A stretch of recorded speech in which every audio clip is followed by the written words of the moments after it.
Hello, I'm Tony Spearman-Leach, and welcome to Montgomery Week in Review. 35 years ago, the government published A Nation at Risk, which described an education system failing our children. The question then and now is, was it right? Shirley Brandman, who comments for this program, will consider this question. As he finishes his final term as county executive, Ike Leggett is presenting his last budget to the Montgomery County Council. Chuck Short, the special assistant to the county executive, will comment on this budget. The Parent Empowerment Program at Everymind is an exciting endeavor, and Linkages to Learning uses it to help families attain a more stable life. Here we have with us Adriana Toro, who is a director, who will explain to us how this program engages all of our youth. Also joining us is Bruce Fowler. Bruce is here to explain to us the importance and relevance of federal workers and what would happen to us if they were not here helping us in our communities.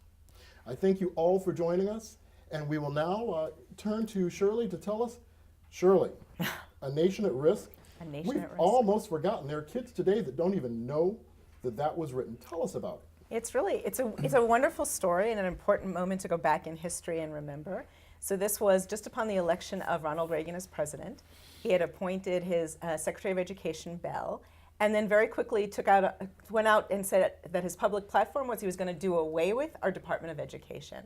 And Bell was thinking, that doesn't feel like the way to go here, and brought together a commission, a bipartisan commission of researchers, educators across the nation. They spent 18 months. They really dug deep into say, how is our school system serving our young people's needs? And realized that we weren't where we should be. In fact, the phrases they used were that we were on a rising tide of mediocrity. And they thought that they would capture a president's attention by saying, if a foreign power imposed this mediocre school system on us, we would go to war over it. And they thought that's the level of urgency they were trying to convey.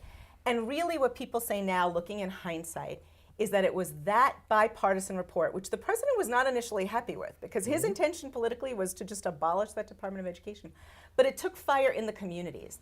The media coverage caught people's attention. The very stark language made people sort of sit up and notice. And now looking back, we would say that that moment, A Nation at Risk, it was only 36 pages of a report, but got us to a place as a country where we said this is a national issue that we should be paying attention to, and put the quality of education, educational excellence, on the map as a national issue. So wait, if I'm understanding, this is the precursor to No Child Left Behind. This Absolutely. is the granddaddy of it all. Lots of people subsequently, in any reforms that get proposed, piggyback on this foundation and say, if we really mean to invest. And a lot of what the report did was to try to tie that excellence of our educational system with our future economic competitiveness. Now, interestingly, they were based on a model at the time they were looking at Japan and saying Japan is outproducing us. It must be something about their education. We candidly have since pulled back and said, you know what? We actually probably do a better job instilling problem solving, creativity, putting our students out in a context where they can be economic innovators. But the point about us needing to focus together as a nation on the excellence of our education hasn't faltered. And I think that that's really critical. So on this 35th anniversary, it was actually the Reagan Institute has brought back leaders, former secretaries of education, policymakers, to again look in a bipartisan way about where are we. And some of the lesson is that while our graduation rates, high school graduation, are up from where we were back then in the 80s, the percentage of students who actually go on to college has been declining. And I think there's a really key question in that, which is that beyond just looking at the excellence of our system, questions about access, questions about affordability, who is it, who's going and who isn't going, because some of the communities that are driving up our graduation numbers are our minority students, our children who are going to be the first in their family potential college goers. So we are getting them often across the stage at high school, but we're not necessarily getting them to and through higher education. Well, let me ask you a question. I want all of you to join in, but really, when we look at Montgomery County, 35 years later, as you said, where do we position ourselves in this nation at risk? Where do you think we stand? It's a really good question. I think we still need to focus on where there are gaps, and we know that despite our best efforts, we still see achievement gaps in our population. So how do we dedicate ourselves to that? Because I think the report was clear, and I think the response nationally was clear. This is about serving all young people. And in Montgomery County, we see some of our fastest growing segment of our community is in the Latino community.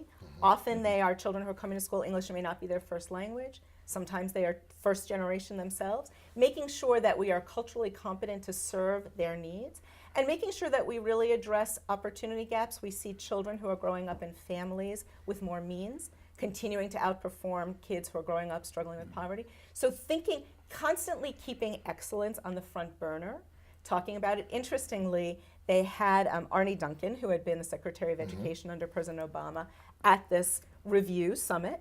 And one thing he said is that while we have focused on this issue, it may not, voters don't feel the urgency, and they don't often vote strictly on education. And his point was, that's really where we're trying to go. We're trying to get this to be such a unifying issue, no matter what party you're in, no matter what your political belief, that commitment to focusing on excellence and making it something you will really turn out for and vote for is part of what this legacy of a nation at risk should be. So Shirley, as Hillary Clinton wrote, it takes a village. From what you're saying, it sounds to me like the task of educating children has grown beyond the public school system. I think that's such an important point, Chuck, and I think truthfully it probably always has been. Some of what the report specifically talked about and some of what commentators have since said is uniquely in the combination with our business community. The employers thinking about the young people as their future workforce, and how are they connecting to support them all the way through, but also how are they connecting to make sure that education stays really relevant, that the skills that they are going to need going forward are the skills that our schools are inculcating and supporting, so that we have a match. You know what, Shirley, this is fascinating. And considering we're looking at over $2 billion budget, this is something that Montgomery County has to keep its eye on. And talking about budgets, you deal with this reality. I mean, this is one of the big factors in the pie.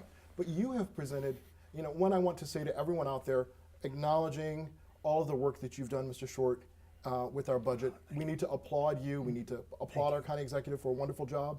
And you've now closed out with one of your toughest jobs. Tell us what's happened. Yeah. Tony, thank you for those kind words, and it's always good to be here with your viewers. When people talk about budgets, they usually talk in terms of how much more we can try to get. Since Ike Leggett has been county executive, we've been cutting the budget a year in and year out. He's essentially had to close budget gaps of almost $4 billion. Just last year, the year we're dealing with right now, the county council is dealing with right now, we had a $200 million shortfall. Chuck, what drives those shortfalls? Well, a number of things. This year, it was driven to some extent by changes in the federal tax law. A lot of our wealthiest taxpayers decided to defer some of their capital gains activities. And believe it or not, it doesn't take many of them. But they were smart enough to wait and see what the Congress was ultimately going to adopt. Congress didn't act really until the end of the year, so they didn't do their normal transactions until the beginning of 2018. Bottom line is that that action alone, through our analysis, cost us about $80 million in revenue. I won't tell you how few taxpayers there were that decided not to do the capital gains at that time. But at any rate, that's one of the factors that's contributed significantly. The other is just the demand for services. Our school system, as you know, Shirley, has grown tremendously. I think since we've been in office, since Ike has been in office, it's grown by 25,000 kids. That's the equivalent, by the way, for our viewers to understand, that's 25 high schools almost. Think It's about tremendous. the amount of cost to build and operate 25 new high schools. So that's a significant addition to cost. Let me ask you, I know that, and we'll get to this question, but no one really understands the debt servicing that is a challenge and a push down on Montgomery County's budget. Tell us a little about that. Well, and I got to do that in 30 seconds or less. 30 right, seconds Tony? or less. Budget's divided into two: the operating budget, which cannot run a deficit, unlike the right. federal government. That has to be fully funded every year. The capital budget, which is our construction budget, we can borrow money. And the county executive and the council did borrow a lot of money.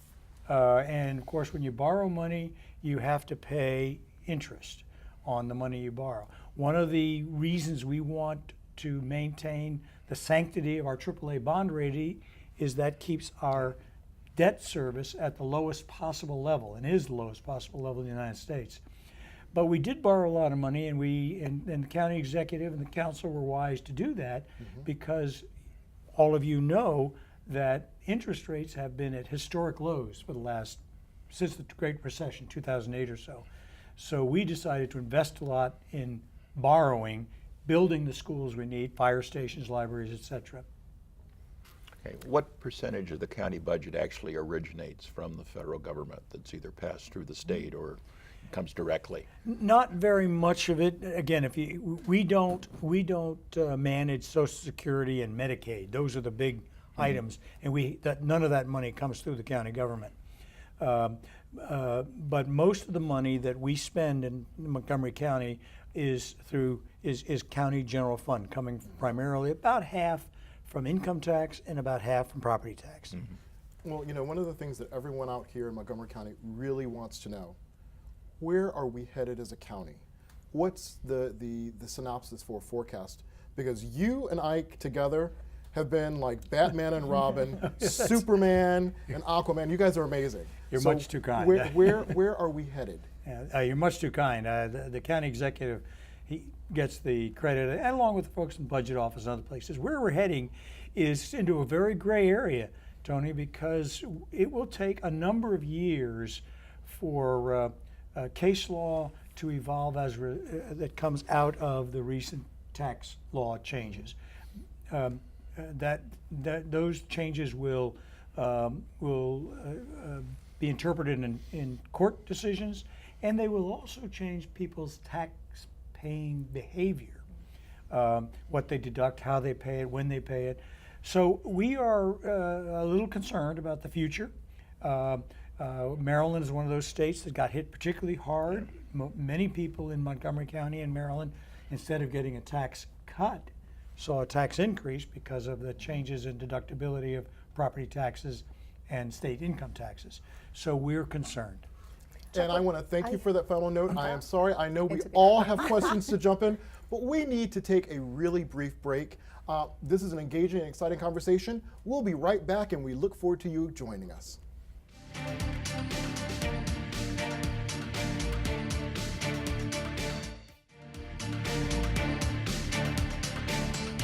Thank you, everyone. We're back, and joining us is Adriana Toro from Every Mind, who is going to tell us about a phenomenal program that you have going, and that's Linkages to Learning.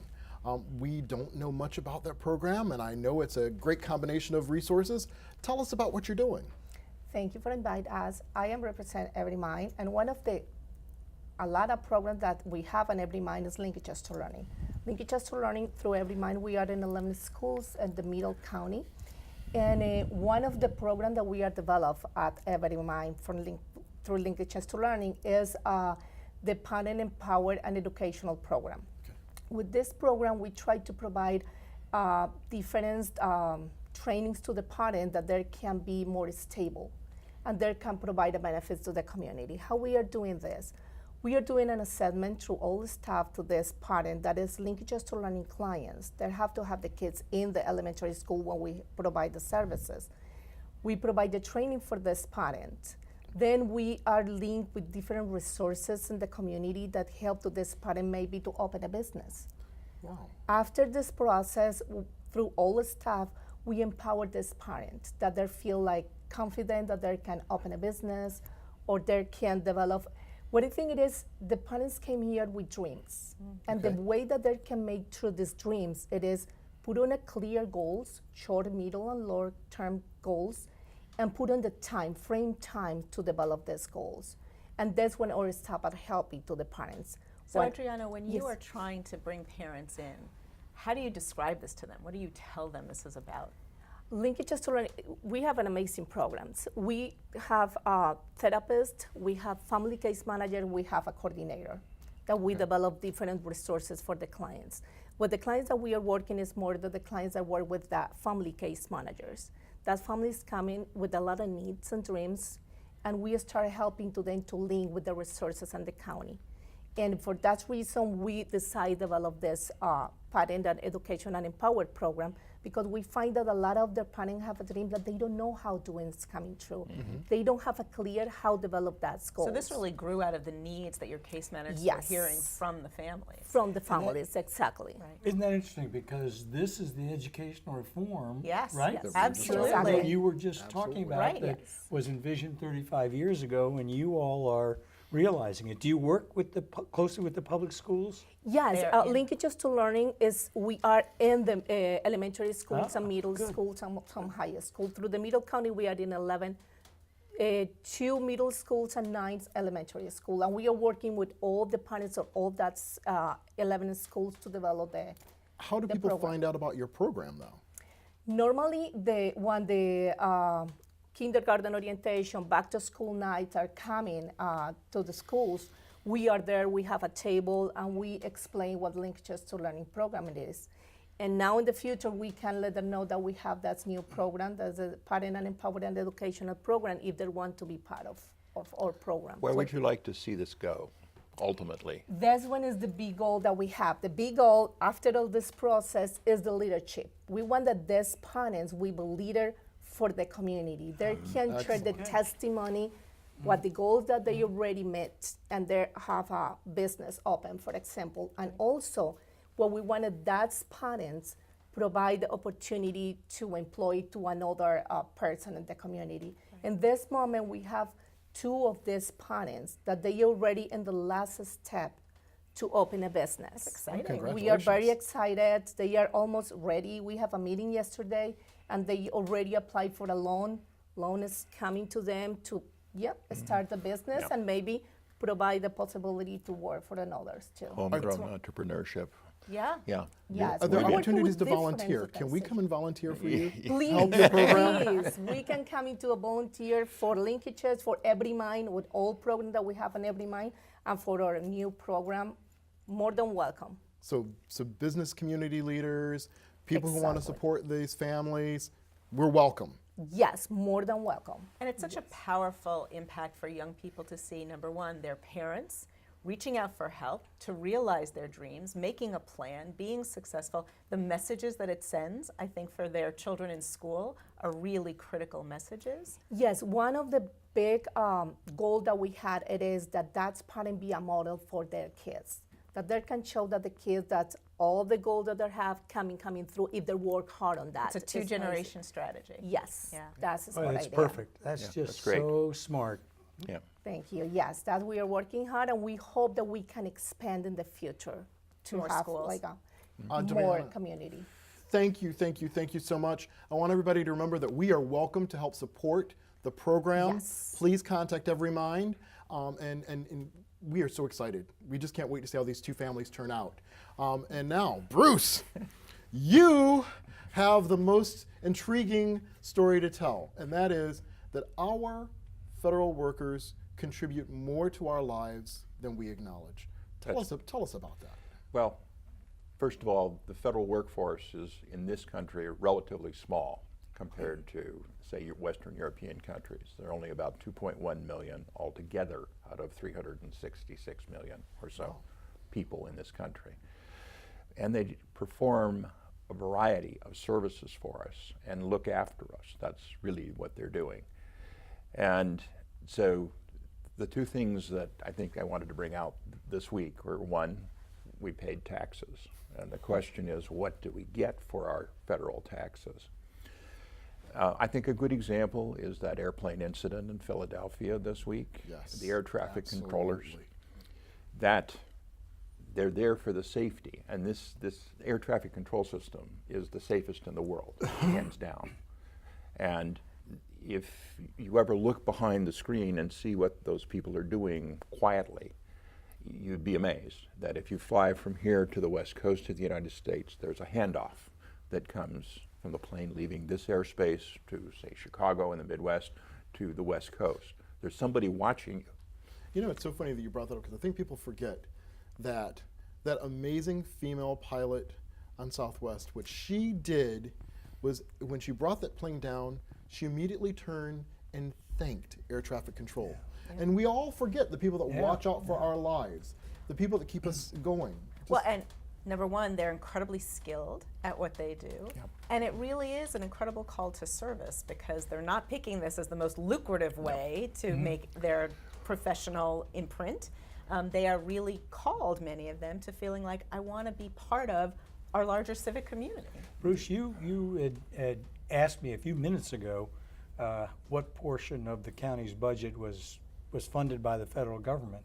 And I said not a large portion, but I will say this, that the taxes that federal employees and contractors pay to the county to support the schools and programs like Every Mind, along with, we can't forget this, the volunteers, Right. the federal government volunteers who support our programs, is invaluable.